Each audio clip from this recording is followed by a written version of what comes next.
اعوذ باللہ من الشیطان الرجیم بسم اللہ الرحمن الرحیم انا اعطیناک الکوثر فصل لربک وانحر انا شانئک هو الابتر۔ پہلی آیت انا اعطیناک الکوثر، بے شک ہم نے اے نبی تمہیں کوثر عطا کیا ہے۔ لفظ کوثر عربی کے لفظ کوثر کا مادہ کسرہ ہے، جس کا مطلب ہے کہ کسی بھی چیز کا کافی سے زیادہ وافر مقدار میں ہونا، اور جب اس سے لفظ کوثر بنتا ہے تو اس کا مطلب یہ ہوتا ہے کہ کوئی ایسا برتن یا ایسا کنٹینر جس میں کوئی چیز وافر مقدار میں بھر دی ہو، اور جب اس سے الکوثر بنتا ہے تو اب یہ بڑا منفرد اور خاص لفظ بن جاتا ہے کہ یہ کوئی ایسا کنٹینر ہے یا ایسا برتن ہے جس میں زندگی کی ہر ممکنہ چیز بیک وقت وافر مقدار میں موجود ہو۔ اللہ تعالیٰ فرما رہا ہے کہ اے نبی، ہم نے یقینی طور پر تمہیں ایسی خاص رحمت سے سرفراز کیا ہے کہ دنیا اور زندگی کی ہر ممکنہ چیز، چاہے وہ مال و دولت ہو،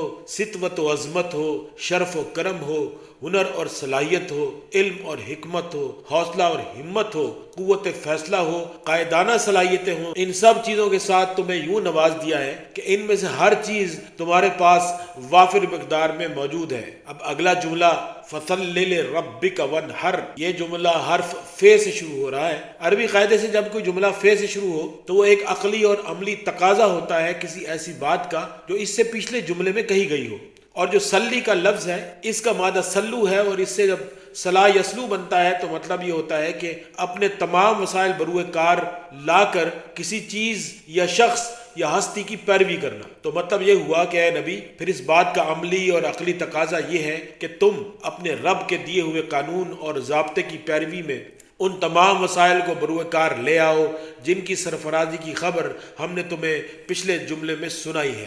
آگے ہی لفظ لربک ہے، اس میں جو شروع کا لام ہے وہ اس لفظ کو بڑا خاص بنا رہا ہے کہ اے نبی، تم نے اپنے تمام وسائل کو بروئے کار لا کر صرف اور صرف اپنے رب کے قوانین کی پیروی کرنی ہے، اور اپنے پروردگار کے قوانین کی پیروی میں کسی اور چیز کی، کسی اور تصور کی، کسی قسم کی کوئی ملاوٹ نہیں ہونی چاہیے۔ یہ مفہوم ہے جو حرف لام ربکا سے پہلے لگ کر دے رہا ہے، اور پھر اگلا لفظ ہے ونہر۔ اب یہاں واو بڑا خاص مطلب دے رہا ہے۔ یہ واو تفصیلی ہے، جس کا مطلب یہ ہوتا ہے کہ اس سے آگے جڑا ہوا لفظ پچھلے لفظ کی تفصیل بیان کر رہا ہے، یعنی فصل لربک کیسے کرنا ہے؟ انہر سے کرنا ہے۔ عربی کا لفظ نہر قربانی کے لیے استعمال ہوتا ہے۔ تو اب مفہوم یہ بنا کہ ہم نے تمہیں الکوثر کے طور پر جتنی نعمتیں، جتنی صلاحیتیں، جتنی طاقتیں، جتنا مال اور اسباب عطا کیا ہے، ان سب کی آخری حد تک قربانی کے لیے تمہیں تیار رہنا ہے، اور یہی قربانی ہی وہ طریقہ ہے جس سے تم اپنے رب کی پیروی میں اپنے تمام وسائل کو بروئے کار لاؤ گے۔ اور پھر اگلا جملہ یہ ہے کہ ان شانئک هو الابتر۔ یہ جملہ لفظ ان سے شروع ہو رہا ہے۔ عربی زبان کے قاعدے کی روح سے جب کوئی جملہ ان سے شروع ہو تو ایک قانون کا بیان ہوتا ہے، اور جب یہ قانون اللہ تعالیٰ کی طرف سے بیان کیا جا رہا ہو تو پھر یہ قانون ناقابل تبدیل تصور ہوتا ہے۔ تو مطلب یہ ہوا کہ اے نبی، پھر یہ ہمارا قانون سن لو کہ اس کا نتیجہ یہ نکلے گا کہ تمہارے مخالف اور تمہارے دشمن اپنی طاقت، اپنی حکومت، اپنے اثر و رسوخ اور اپنے اقتدار کے بل پر تمہیں کچلنے اور ختم کرنے کی پوری کاوش کر رہے ہیں۔ اپنا پورا زور لگا کر تمہاری اس دعوت کو صفائے ہستی سے مٹانے کے لیے سرگرم عمل ہیں۔ وہ ہمیشہ تمہارے مقابلے میں کمتر رہیں گے۔ تمہارے کندھوں تک آنا بھی ان کے لیے ممکن نہیں ہوگا، سر پر سوار ہونے کا تو تصور ہی ناممکن ہے۔ قانون ہمیشہ کام ہی اسی طرح کرتا ہے۔ اگر مطلوبہ مٹیریل دستیاب ہو، اس پر درست ایکشن بھی ایگزیکیوٹ کر دیا جائے تو ہمیشہ اس کا ایک ہی نتیجہ نکلتا ہے، اس میں کبھی تبدیلی نہیں آتی۔ مثال کے طور پر ایٹماسفیرک پریشر پر اگر پانی دستیاب ہو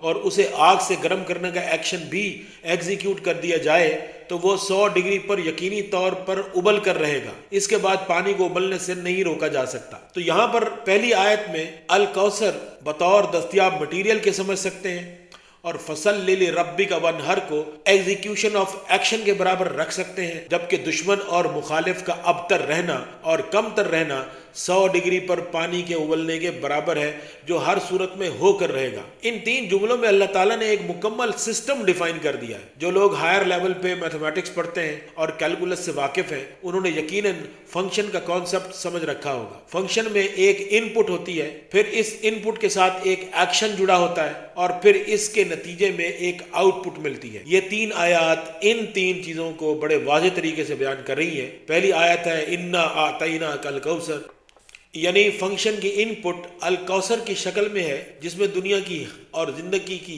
تمام ممکنہ نعمتیں اور سرفرازیاں شامل ہیں۔ اور اس کے بعد اگلی آیت میں جو فرمایا فصل لربک وانحر، تو اب یہ ایکشن والے پارٹ کو بیان کر رہی ہے کہ ان سرفرازیوں اور ان نعمتوں اور اس الکوثر کو تم نے مکمل طور پر اللہ کے راستے میں قربان کرنا ہے، اور اس کو 100% بروئے کار لا کر تمہیں اپنے رب کے قوانین کی مکمل اور خالص پیروی کرنی ہے۔ اور تیسری آیت ان شانیک هو الابتر میں پھر آؤٹ پٹ کا پارٹ آ گیا ہے کہ نتیجہ اس کا یہ نکلے گا کہ تمہارے مخالف اور تمہارے دشمن جو اس وقت تمہیں ختم کرنے کے لیے بظاہر بڑی دوڑ دھوپ کر رہے ہیں، تو ہم نے اس کائنات میں ایسا کوئی قانون بنایا ہی نہیں کہ الکوثر اور فصل لربک وانحر کی موجودگی میں تمہارا دشمن تمہارے قریب بھی پھٹک سکے۔ یہ اس کے لیے ناممکن ہے، وہ ہمیشہ تم سے ابتر رہیں گے اور کم تر رہیں گے۔ تو یہ ہے مفہوم سورۃ الکوثر کی 3 آیات کا۔